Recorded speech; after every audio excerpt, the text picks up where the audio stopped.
What it do? What it do? What's good, y'all? Welcome back. Yeah.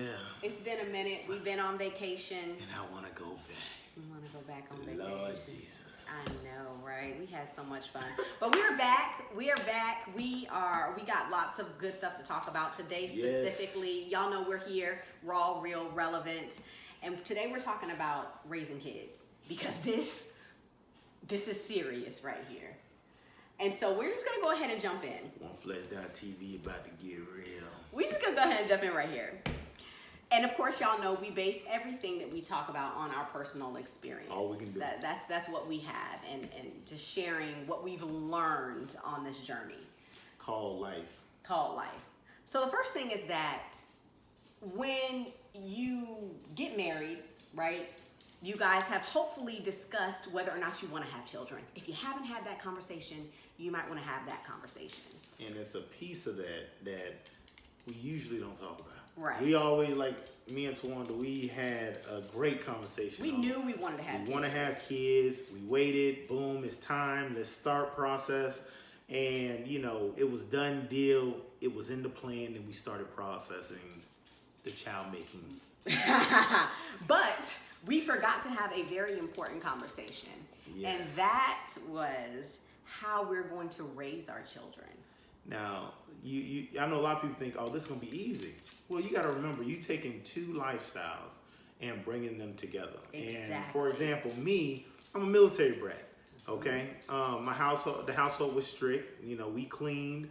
We were brought up in a way of discipline by the rod. Okay, and belt, switch, duck if something else come your way. You know, daddy on his way home, he'll take care of this when he get home most of the time, how it went down. Mm-hmm. But that's how my household was, and we had a very, how can I say, orderly household when it came to what you do, when you do it, how you do it. Right. Down to the T. Which, great, worked for him. You know, they raised up a wonderful man whom I chose to marry. Your intelligent decision. My intelligent decision. Exactly. Challenge is, I came from a completely different background. Ooh, so I grew up emotional. Listen, I grew up in a household without a father. My dad was not really around like that. So my mother raised myself and my sisters. Too. So we got a house full of nothing but women. You did. We got a house full of nothing but women. That is what I grew up in. Emotional household. Whatever, call it what you want. I mean, my mama did a great job. She did an amazing job. That's what I'm saying. So I couldn't even ask for anything better. Thank you. At all. But it was totally different. Shut up. Not yet. So, but it's totally different from the way he grew up. And that totally came into play when we had our kids. Yes. And we had to figure out, and not that I didn't get, you know, my mom didn't believe in, you know, giving whoopings, the spankings. Yeah. I got spankings as well, baby, but I was a different animal. A spanking. Listen, I was afraid of my mama. I don't know what was wrong with you. One spanking. I was scared of my mama. It only took a raised voice for me to be like, okay. I'm just saying, I can count on one hand how many times I got a whooping. Most of my spankings was because of me. That's not what this video is about. Okay. This video is not about whose fault it was. The point is we both, you know, that was a belief system on both sides. It was just different. I think the biggest different aspect is the fact that you had your dad in the house. Yeah. I did not have my father in the house. But, you know, my mom was raising women. And so it worked in her favor from that perspective. But when our kids came into the picture and they're there, it's like, okay, how do we want to do this? When things go south, when they're not behaving, how do we want to address it? And me, you know, I want to have a conversation first. I would like to talk to you. Awesome. Affirm him. Yes, and that's the way I love. And that's another thing about it is your love language also comes into a play. Which Kids have love languages as well. They do, but yours really comes into play, right? So for me, you are. And so, but for me, I'm like, want to talk to you, what's going on, you know. And that works. For some children, that's all they need, well, you know. Right. You know, but our oldest, he needed a little bit more. yeah, You know. But the thing is, and honestly, you gotta remember when we had this conversation, he was about 3 years old, and I said I'm about to go whoop. Tawanda was like, wait, you know, and we had this conversation. Whereas the one who spared the rod spoils the child, Right. And you know, because we always relate back to the Word of That's God. the final say. What you need to have in your household, a final say, and the Word of God for us is always the final say. And I went up there to go ahead and handle business, and I took care of business. And she went up behind me and had her conversation with him, the loving conversation. Right. And then he was good for a few days. For a But few then days. he reverted back Right. to the things he was doing. Right.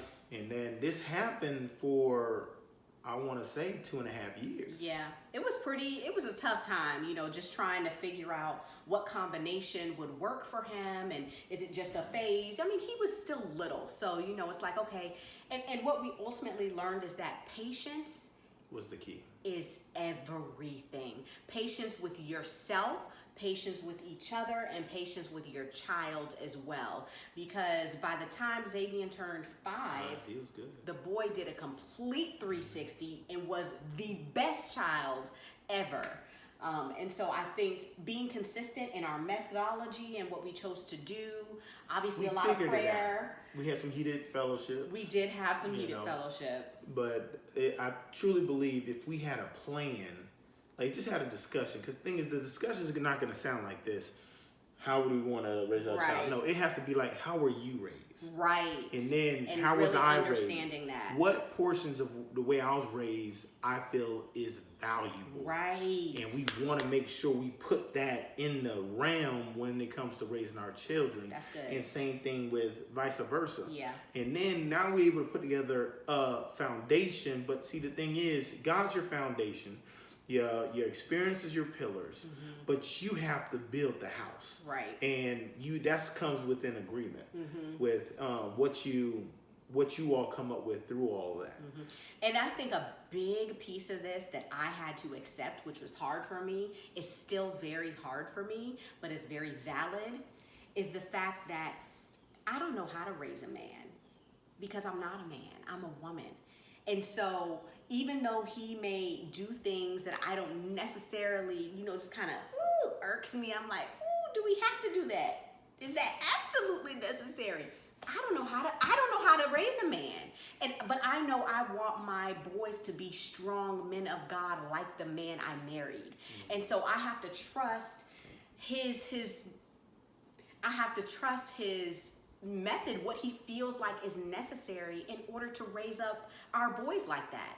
And the same way when the queen get here, when our girl gets here, whenever the good Lord decides that is, he's gonna trust me the same way because he don't know how to raise a woman. But I sure know how to say yes. I married the one. She asked me. Yeah, sure, go ahead. So that's huge. I think that's a big part within a relationship is trusting the other. We don't got a lot of time. But we don't. What about, because we don't have experience in this, Okay. but those single parents. Single, that is a different space. But I think, and this is just my personal piece of information, if you can find someone, Mentor. I mean, someone trust, that you look up trust, to. that you feel like is doing a great job in adulthood, have grown to be what you would aspire for your child to be, and try to bring a mentor into their life. Amen. You do your part, and all you can do is your part in the best that you can. But find someone of the same sex as your child who can bring that, you know, other stuff that they need in their life to be raised In up hopes that they completely. already have kids. Yeah, exactly. Amen. But I think that This was awesome. good. Yeah, I think so too. Hopefully this was valuable for you guys. Thanks so much for joining us. We'll be back. We got more content to share with you guys. So thanks for bearing with us as we was vacationing. Amen. Amen. Anyway, all right guys, until next time. Yes.